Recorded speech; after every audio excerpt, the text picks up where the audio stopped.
Hello to you. My name is Tash Mitch. I'm a life and energy alchemist. And I've got Brig Feltus with me today. Brig Feltus, I came across Brig's work through a Facebook group who was applauding her and applauding where she was coming from. And there was something about her energy, something about what was coming out from, her presence online that had me going in a bit further, leaning in to find out who this lady was. And once I actually got into her information, I was like, okay, I need to have a conversation with this lady. She is just phenomenal. Brig is basically an ordained minister of metaphysical science. She's a master, and she's done a doctoral degree in metaphysics as well. And she's also a student and a teacher of the Course in Miracles and also the Kabbalion, which is something that's actually really informed so much of my own work. She's a singer and a songwriter, but not the norm singer and songwriter, because her whole idea behind the music that she's producing is to actually create frequency and create vibration in the music that allows us to heal, allows us to center, and allows us to come back to who we are and where we are. So, Brig, welcome. It's an absolute pleasure and honor to have you here. Tosh, thank you so much for having me. In this conversation, we're going to be taking the lens of the wise woman, taking the lens of that woman who has actually grounded and rooted herself in her own intuition and in her own divine connection, that is a conscious connection. And we're going to use that lens to actually bring us through each of the energy centers. I've been having these conversations with women globally about what it means to really sink in and to root into our womanhood, what it means to expand into our womanhood and into our womb space.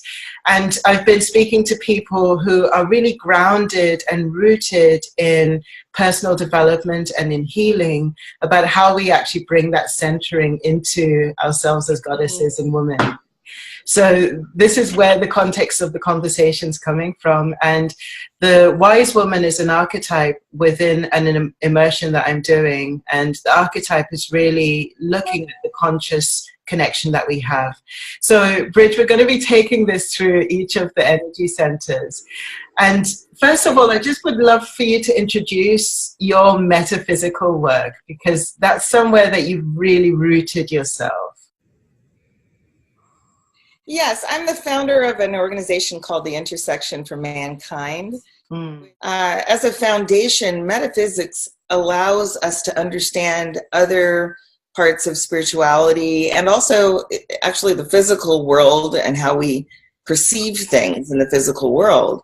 And without metaphysics, we're kind of stuck in this sort of elementary frame of mind where we're just repeating urban legends or folk tales or beliefs that someone has taught us and really drilled into us that they're right, whether they're making sense or not. Yes. So with the foundation of metaphysics, I am able to ask myself a very short list of questions and decide for myself if something feels like the truth, if it resonates with me as truth. Also, the practices that I observe are metaphysical practices. They affect the mind, body, and soul. Yes. And so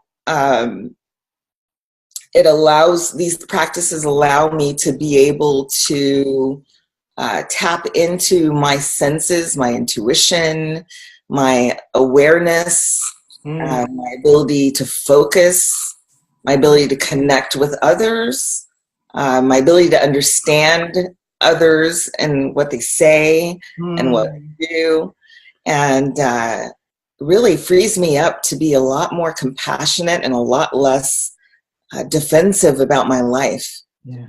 Right now, the main thing that we already have is my private practice and counseling and a few courses. We'll be doing a lot of things like retreats and courses, in-person courses this year. But the main premise of the entire thing is to bring into the awareness the idea that science, technology, art, and spirituality actually are necessary in collaboration with each other. It's an idea that predates our current way of thinking and was sort of dismantled in order to control people. So we want to empower ourselves and others through exploring ways that those four components work together.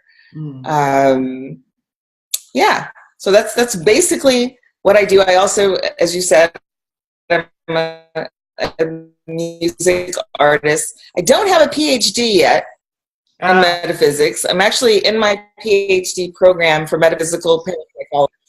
And I have a bachelor's and a master's in metaphysical science, and I'm working on a PhD in metaphysical parapsychology, which is, it's this studying the spiritual side of psychology and thought technology and how we can work with our mind to sort of connect it in integrity with the body and the soul. And that's the work I do. Fantastic. So I'd love to take it from the crown, from our connection with divinity, our connection with our souls, our connection with our higher self, our connection with ourselves as infinite beings. And when you put your lens of metaphysics onto that, what's the first thing that comes up with regards to that for you? That connection. I think the higher self is sort of like our GPS. Yeah. So it's the part of us that's connected to the all. Therefore, it's the part of us that already knows everything. It's the part of us that connects with the truth when we hear it. It's the part of us that makes intuition possible and original thought possible. Yes. So most of those are also feminine attributes, right? So your crown chakra, which we call the higher self in my work, is where we go to tap into God or the all. That's such a massive one. When you were talking about it being feminine, I was thinking, I never really thought about the crown chakra as being feminine. But then when you think of the crown chakra in terms of the Taurus, for example, which is kind of like the entry point, isn't it? It's a point that surrenders and allow. Exactly. That absolutely makes a lot of sense. Yes, definitely. Yeah. The part that really interests me as well is the connection to the soul. How would you define the soul or our souls? Well, I would define the soul as the individuated spiritual expression of the part of the all that you are. So I think of God as being the all of everything, cumulative sum of all that ever was, is, or will be. And that the soul is the part of God that separates out, makes a plan, drops into being in the physical, in a body. Yes. And then that's what we navigate the world with. So I believe what's happening is a combination of many different belief systems. And so I kind of think of the soul as being the part of me that is God.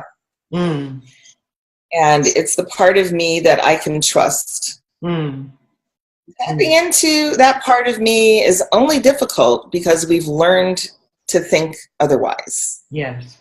So the soul is the unseen true self.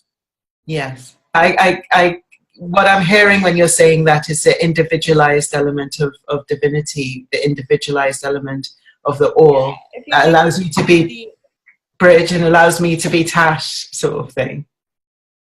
Yeah. If you think of divinity as being energy, because everything is energy, and energy is intelligent. Yes. And you can also separate out an amount of energy and use it specifically for something. Mm. So I believe that's what we're looking at when we look at spirit or soul, is that we're looking at the separating out of a portion of the energetic whole for expressing something. Yes, yes. Which brings us down to the third eye, and bringing us down into our vision of ourselves, our ability to see the road ahead, our ability to intuit. And what you were talking about previously is our ability to connect to our divinity and use it as a navigational system for us. What comes up for you through your lens when you think of the third eye? Oh, wow.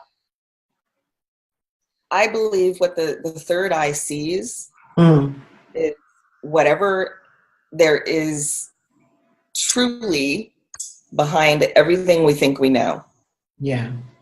So the third eye does not rely on physical experience.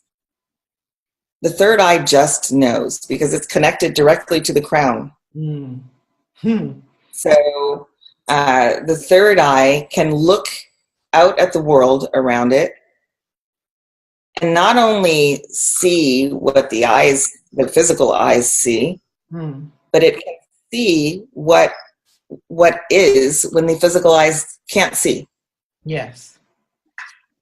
So the third eye kind of works like a microscope or an X-ray or sometimes in your rearview mirrors on your car, you know, that make it possible for you to see in your blind spots. Yeah.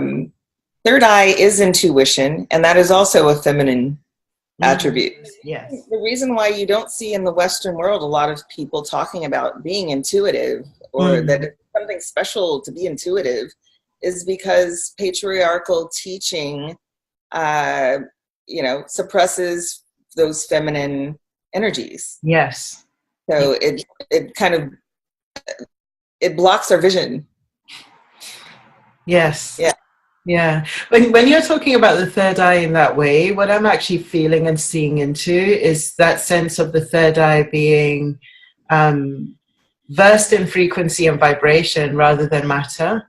So Absolutely. it actually picks up on the air around you and uses that to interpret what's going on, rather than actually, exactly like you're saying, having to see it and physically see something move in order to get. Yeah. Well, the physical eyes look out and gather. The third eye receives. Ah. That makes sense.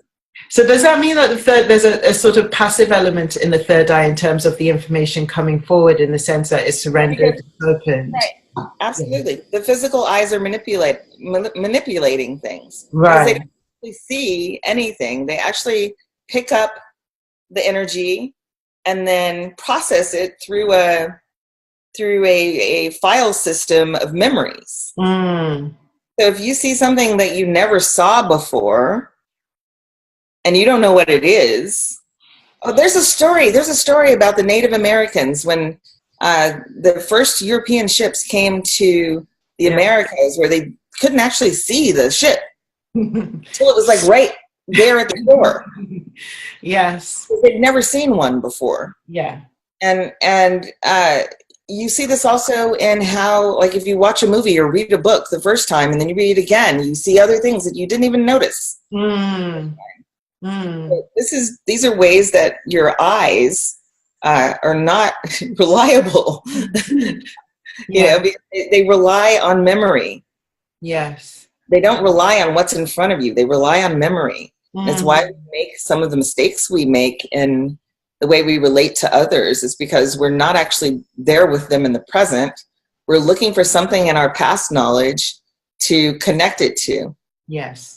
And then we project that onto the thing. Yeah. And then that's what we see it as. Yes. That's a massive one, actually, because we have been trained to do that. I think from childhood, when we're grabbing around looking to see what the world means to us, we've been trained that you're supposed to be able to make sense of what's in front of you. Yes. And so making sense of what's in front of you entails judging it in some way, shape, or form.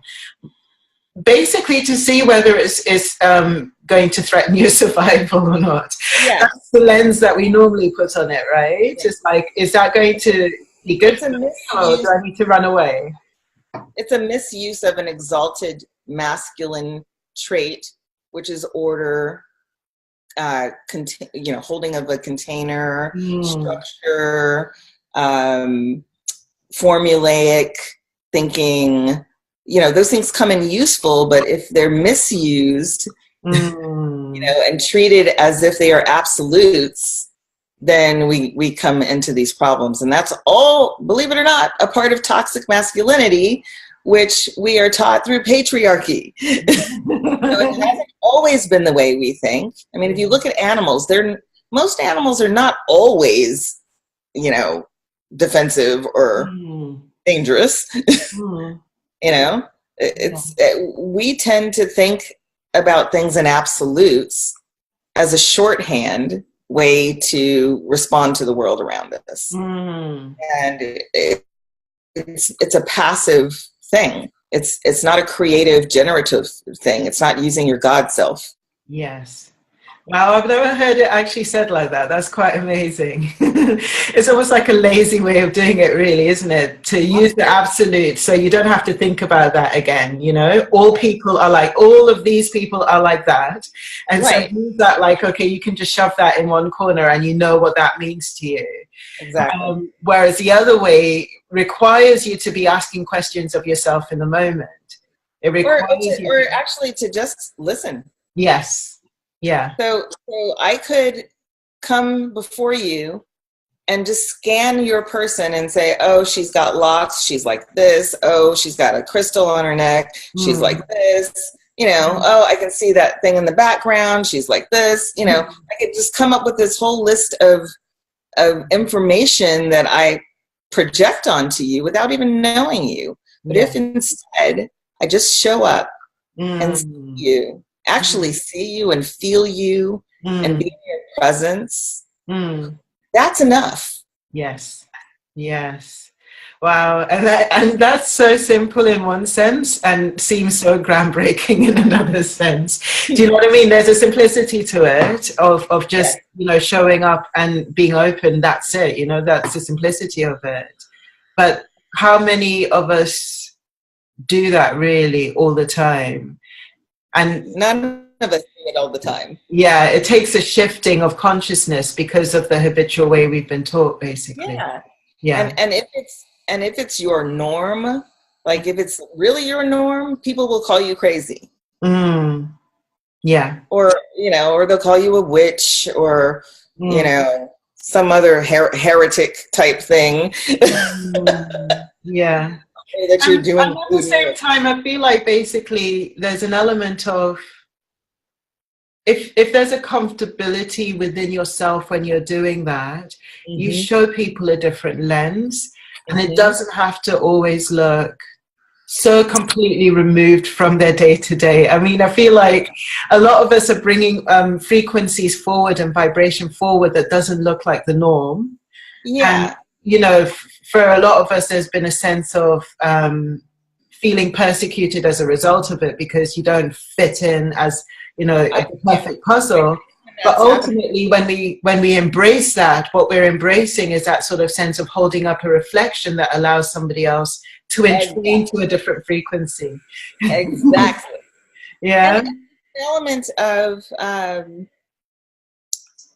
lot of times when we come to realizing these things, we filter them through our religiosity. Yes. And that causes the most resistance in others.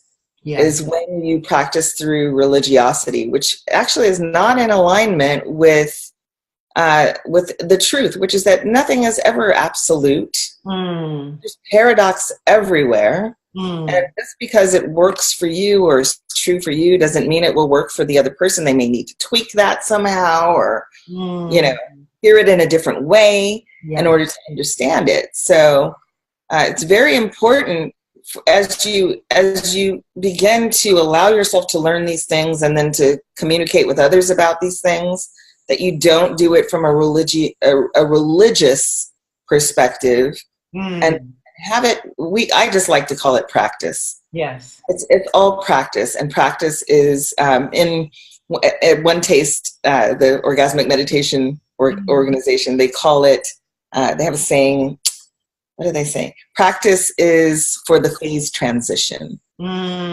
Basically means that everything you practice helps you to become more in alignment with yourself, become more in alignment with the all, and to understand the vast, infinite spectrum of things is something that you can never get to a point where you know it all. Yes. It's just, you know, it's an ongoing thing. That's what living is. It's a continuous thing, continuous change, continuous evolvement. And if you're not evolving, then you're stuck. Yes. So, that's so freeing for the third eye, I feel, when you are like that, when you are open enough to receive what's in front of you as it is in the moment. So when we move this energy down and we move it to the throat, our expression, the way that we show up in the world, the way that we speak our divinity and express our divinity into the world, when you place your lens on that, what comes up for you there? So this is an exalted masculine trait. Speech is penetration. So what speech does is it takes what's in the upper two, and communicates it to whoever's in front of you. Actually communicates it to the world around you. So, you know, when I'm speaking, my speech impacts the table, you know, my mug. It's affecting everything around me. Yes. So it's the masculine attribute of penetration. Wow. Which a lot of people don't like to be penetrated. Yeah. Yeah. And because of that, because there's a stigma around being penetrated, we think about things like the idea of manipulation being a bad thing. Because sometimes people use it for things that are destructive or that are not generative. And so we shorthand that too. Yes. Yeah. It's an interesting one, that one, because exactly that. I think the word manipulation has got such a massive wrap around it in terms of, you know, right, manipulation means that I'm going to actually be doing something that I have no idea or no conscious connection to, and I'm a puppet on a string that's being ruled by you. And so as a result, people... What manipulation means. Manipulation simply means saying or doing something that impacts something else. Yes. Yes. That creates or causes a change in something else. And that's, for me, is shining the light on manipulation, or shining divinity into manipulation, is what I would say. Because if you're teaching anything, there's an element of a manipulator in there. If you're communicating anything and you're actually thinking about how can I say my words that the person understands me. Otherwise, we wouldn't talk at all. Yes. What would be the point? We are not speaking just to hear ourselves speak. Yeah. We're speaking to impact something in the world around us. Absolutely. Even if you look at, I keep going back here because so many people have Christian backgrounds that they'll actually get what I'm talking about. When you read the story of creation in the Bible, how does God create? By speaking. God said, let there be light. And there was light. And then there's another place in the Bible, I think it's John, I can't remember what the verse is, but it's also talking about creation. And it says, in the beginning was the Word. And the Word was God. Yes. So this is a very important part of our being. It's a very important part of our integrity to be able to speak powerfully and to be able to impact others around us with our speech. And you can't do that if you're not consciously doing it, if it's reactionary, if it's not mindful, if it's not connected to those upper two chakras. Or the things that sandwich it. I feel like always the heart and the third eye sandwich the speech, doesn't those two energies are basically right above and right below, and that's bringing us into the heart now, because the heart is such a conductor of the way our truth comes out. It's such a conductor of the vibration of the words that we speak. So do you want to speak into the heart? What comes around the heart? The heart is a massive one. I've like discovered so many layers of the heart. So the heart, I believe, is representative of life and what it means to be able to discern and experience in the way that you discern it. And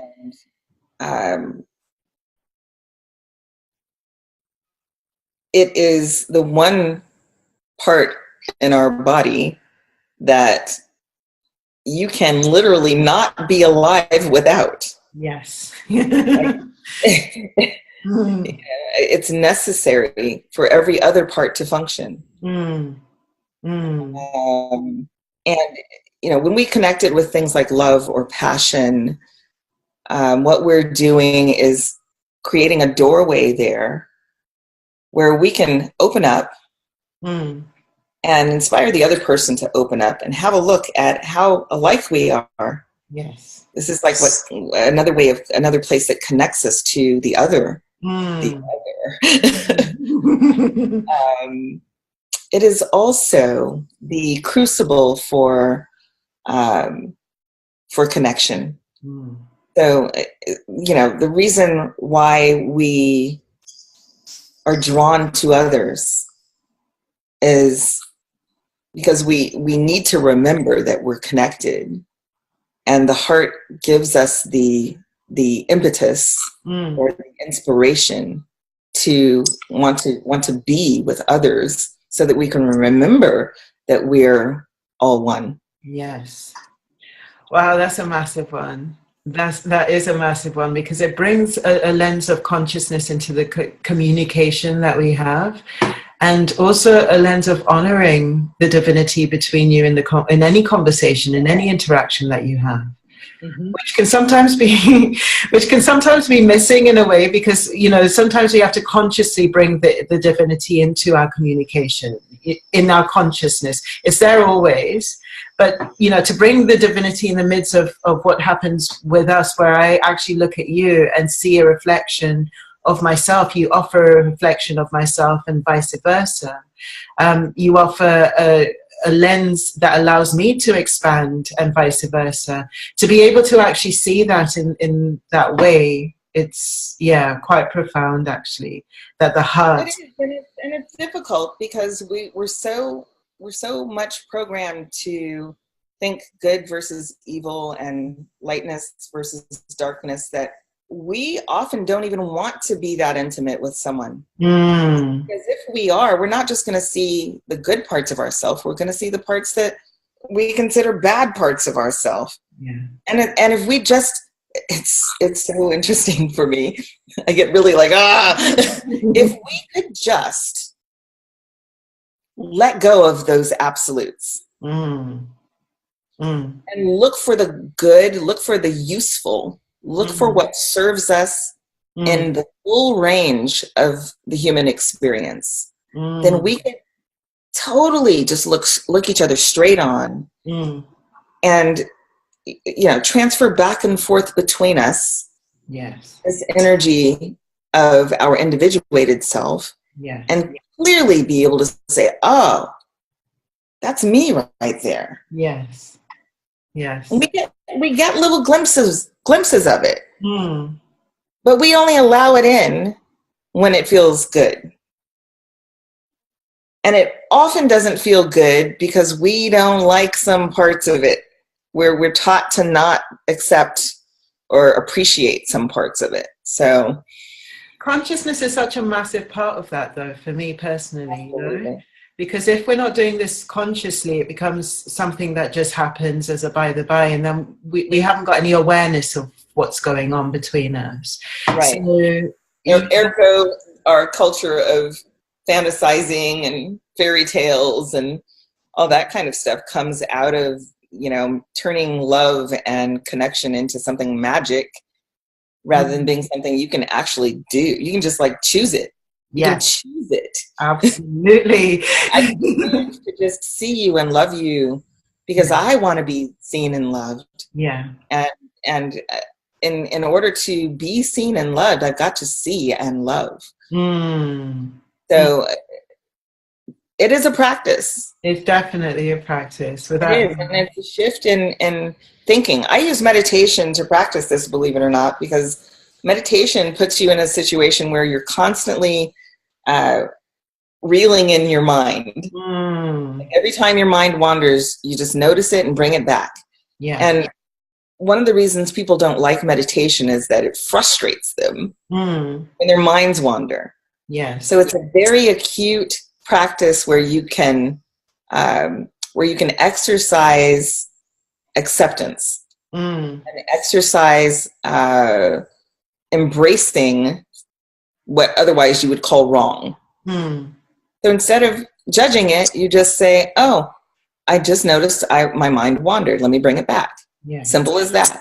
Instead of judgment, adjustment. And we don't do that.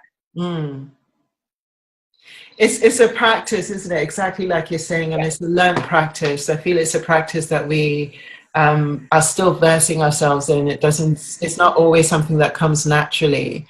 But absolutely, the meditation element is a massive one. And also just whenever I think of, I tend to see energy in so much in sacred geometry, and I use sacred geometry a lot, so I see energy in that way. And I always think of the Vesica Pisces, or that sense of like, you've got your energy form over there, I've got my energy form over here, and between us there's a cocktail of both our energy forms that are coming together and mixing together, that's informing both of us, but also creating something separate from us in the middle of it. And in this space between us, we can put anything we want to.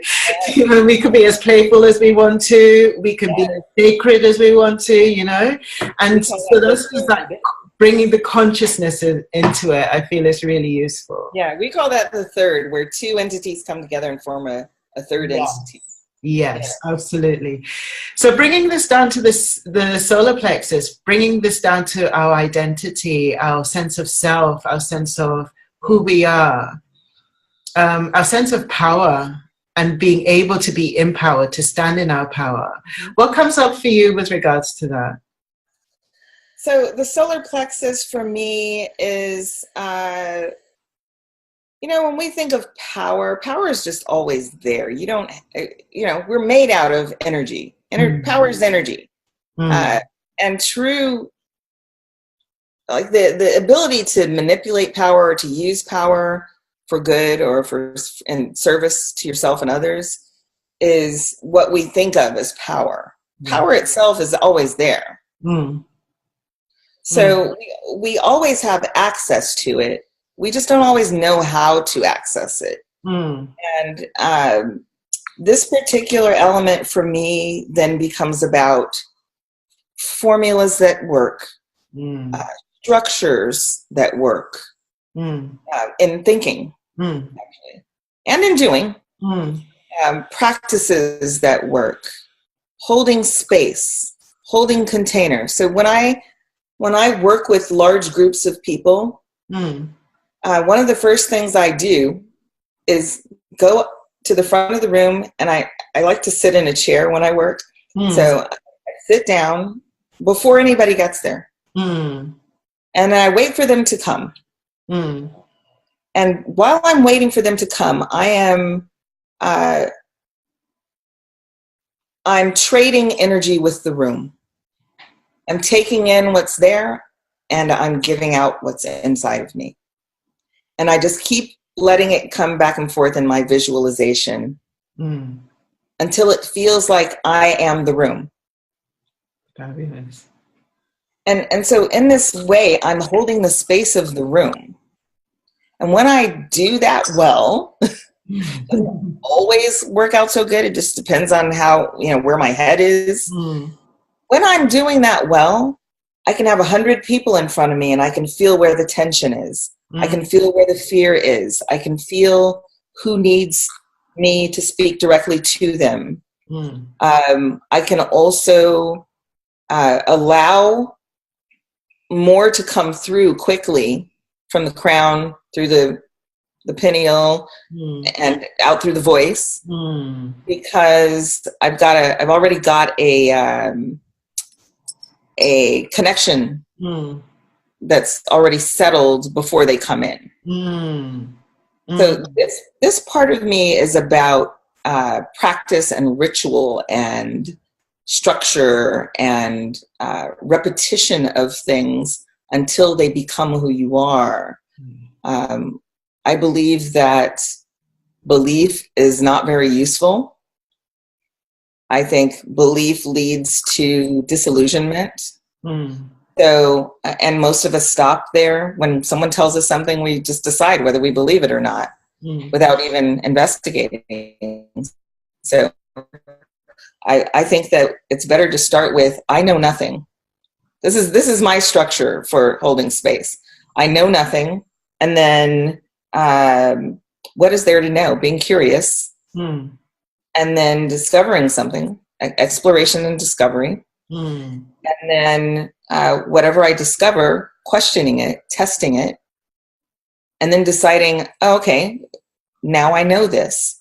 But that still doesn't mean that it changed anything in my life. So from there, you have to actually put it into practice, and then it becomes who you are. And so that's just an example of structure that gets processed through that part of the system.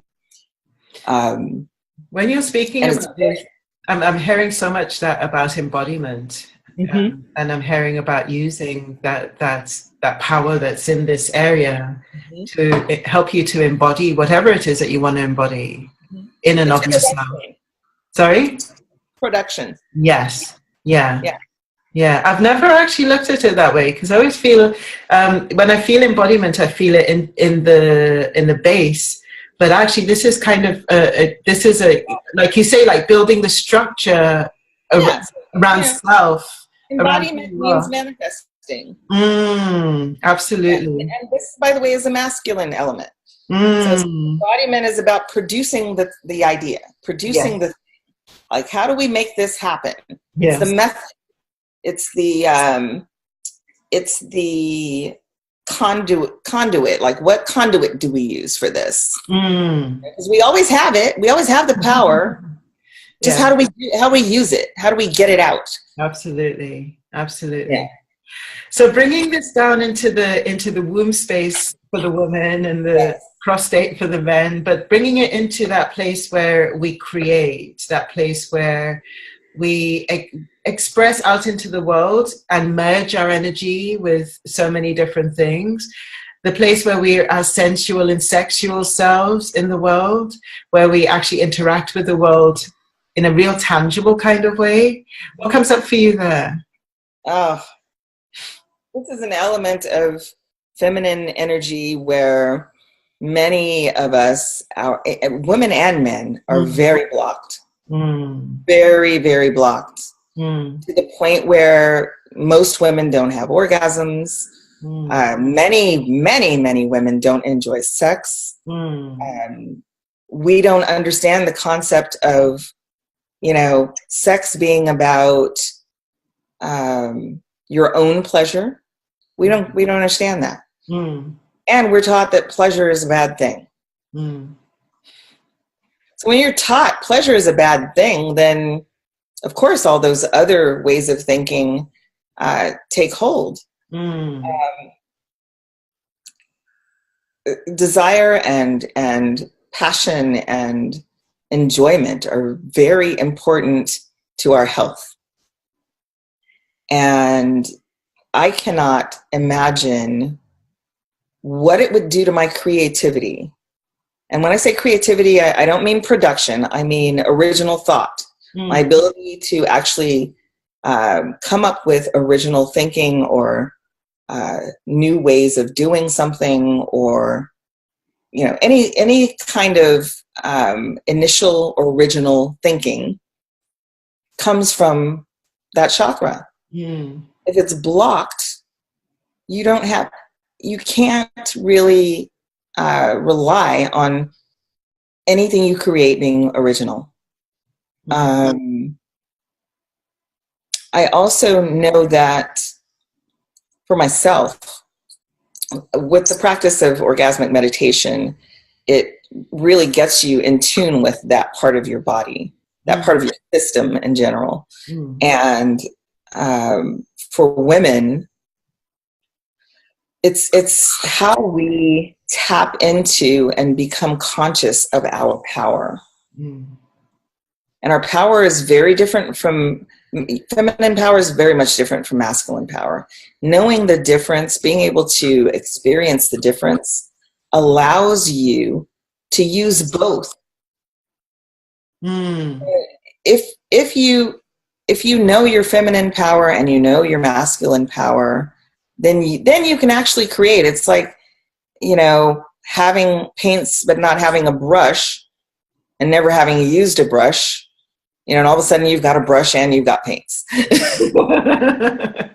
Yes. Or two different colors, and all of a sudden you have both colors and you realize you can use them together. So and make something completely new. Yes. So your ability to create is very much influenced by whether or not that chakra is blocked. I'm hearing so much of yin and yang in what you're saying there. Like, I'm really hearing about, we can actually really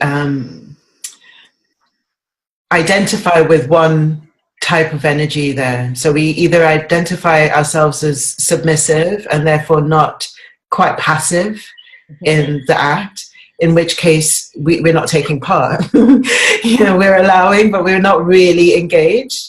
And then there's the other part where it's kind of like masculine, where it's basically dominant and it's forceful and it's, and to a large extent, people... I don't agree with that. Go on. I actually think that the feminine can be quite dominant. I think that original thought is explosive, it's combustive, it's volatile, it's out of control. We have a lot of trouble with blockage in that area because we're so controlled. We're so in our heads. We're so much in fight or flight mode when it comes to sexuality or any kind of creativity. Actually, not just sexuality. We're very cerebral in the way we think. Yes. About these, in the way we experience, even in sex. So when I say to people that the way I have sex is the same way I might stroke a piece of velvet. I don't stroke it to please the velvet. I stroke it to please myself. Yes. So no matter what sexual act I'm doing, no matter what kind of creativity I'm participating in, it's always about what's creating pleasure for me, what feels in alignment, because really that's what pleasure is. It's when everything drops into place and is integrity and you feel whole. You can feel all of yourself. Yes. Yes. So, I believe actually that feminine energy is just as dominating as masculine, and that the masculine serves the feminine. Yeah. What I was actually saying though is that there's a dance of the yin and yang that happens within us. And when I think of yin energy, there's a softer element to yin energy. There's a more powerful and forceful frequency to yang energy, but they're always dancing and moving within us, right? Well, sure. And they are sometimes soft. Yeah. But sometimes I feel like we can sometimes completely identify and narrow in on one particular element, and just tell ourselves that that's all there is. Yeah. When actually, when we broaden out, we have got the masculine and feminine dancing together. And so when you were speaking previously, I was really feeling into the yin and yang in my sacral, like that sort of juicy dance that's going on in the energy in the sacral there, you know? Yeah, so we're the feminine is the fire. Yes. The masculine is the container you put the fire in so it doesn't burn down the whole forest. Yeah. That's brilliant. I love that. There's a story about Kali Ma and Shiva. I don't know if you've heard this story, but there was a village that was being attacked by another village, and they were killing the people, and they called on Kali to come and defend them. And so Kali came and defended them and started cutting off heads. And then she got into this feud. Yeah, she saved them. Yeah. Getting into it here. Yeah. You know? Yeah. And they were like, okay, that's enough. We're fine now. But she wouldn't stop. And Shiva came along, dropped to his knees, held out his arms, and said, come, let me hold you. And all of a sudden she was conscious again and came into his arms and was grounded. And she stopped cutting off heads. I love that. I'm paraphrasing that story, but that's the gist of it. And what it speaks to is the feminine energy being super powerful and volatile. But the whole power of the feminine is about surrendering to being spontaneous, to being in the moment, being present and expressing exactly what's happening right then and there. Yes. And the masculine keeps it from becoming destructive. Yes. Yes. Absolutely. Oh, that's a completely different lens on it, definitely. And so when we bring this down to the base chakra, which is the earth of us, the matter of us, the physicality of us, the container of us, basically. What comes up for you there in terms of that wisdom? Oh, wow. This is also masculine. And it is the place of grounding. So even in physical science, in the study of electricity or energy, grounding is necessary in order to manipulate energy. So if you study electronics, you'll find that there's always a grounding element so that they can control where the energy goes. It is about holding space. It is about direction.